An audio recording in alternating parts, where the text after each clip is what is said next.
વાત કરીએ ગાંધીનગરની તો ગાંધીનગર સાપુર બ્રિજ પર અકસ્માતની ઘટના સર્જાઈ। મળતી માહિતી અનુસાર જો વાત કરીએ તો સાપુર બ્રિજ પર સર્જાયેલા ગમખ્વાર અકસ્માત જોવા માટે આ તૂટેલા જોખમી બ્રિજ પર અનેક વાહન ચાલકો પોતાના વાહનો આડેધડ અડચણરૂપ પાર્ક કરીને મોબાઈલથી ફોટા પાડવા માટે આવી પહોંચ્યા હતા। આ અંતર્ગત નિરીક્ષણ કરવા માટે ઊભા રહ્યા હતા, જ્યારે વધુ કોઈ અકસ્માતની ઘટના ન ઘટે તે માટે થઈને ટ્રાફિક પોલીસ દ્વારા આ જોખમી કટ પર કામચલાઉ ધોરણે પ્લાસ્ટિક પટ્ટી બાંધીને ટ્રાફિક રાબેતા મુજબનો કરવામાં આવ્યો હતો। આ અંતર્ગત વધુ તપાસ અને કાર્યવાહી શરૂ કરાઈ છે।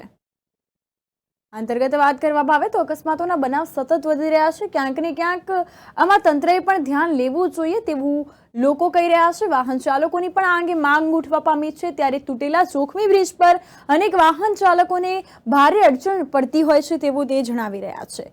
ત્યારે કેટલાક લોકોએ આ અંગે વિરોધ પણ કર્યો હતો અને મળતી માહિતી અનુસાર જો વાત કરીએ તો ગાંધીનગર સાપુર બ્રિજ પર આ ઘટના સર્જાઈ છે અને સાપુર બ્રિજ પર સર્જાયેલા ગમખ્વાર અકસ્માત જોવા માટે આ તૂટેલા જોખમી બ્રિજ પર અનેક વાહન ચાલકો એકઠા થયા હતા અને અડચણરૂપ પાર્ક કરેલ મોબાઈલથી ફોટા પાડવા અને નિરીક્ષણ કરવા માટે ઊભા રહ્યા હતા। ત્યારે અકસ્માતની કોઈ બીજી ઘટના ન ઘટે તે માટે ટ્રાફિક પોલીસ કાફલો પહોંચ્યો હતો અને જોખમી કટ પર કામચલાઉ ધોરણે પ્લાસ્ટિક પટ્ટી બાંધીને ટ્રાફિક રાબેતા મુજબ રાખવામાં આવ્યો હતો।